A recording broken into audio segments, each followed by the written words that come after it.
এই যে এখানে আমি পেঁয়াজ কুচি করে নিছি, 4টা পেঁয়াজ। আর এখানে বড় সাইজের একটা রসুন কুচি করে নিছি। আর আমার কাছে আদা ছিল না, তাই আদাটা এখন দিতে পারি নাই, কিন্তু পরে দিব আমি কুচি করে আর কি, বাজার থেকে নিয়ে আসি। এই যে লবণ দিয়ে দিলাম বেশি পরিমাণে, টক আচার তো লবণ একটু বেশি লাগে।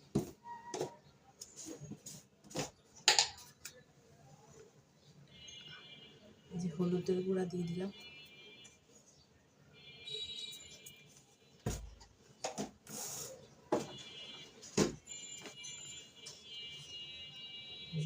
মরিচের গুঁড়া দিয়ে দিলাম। আসলে এইসব মশলার পরিমাপ হচ্ছে যে যেরকম আচার বানায় আর কি, যার যার আচার অনুযায়ী আর কি পরিমাপ।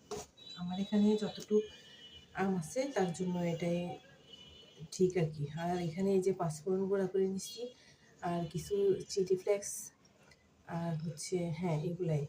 তো আমি সব কটা দিব না, পরিমাণ অনুযায়ী দিব আর কি। যে কটা অর্ধেকটা দিচ্ছি।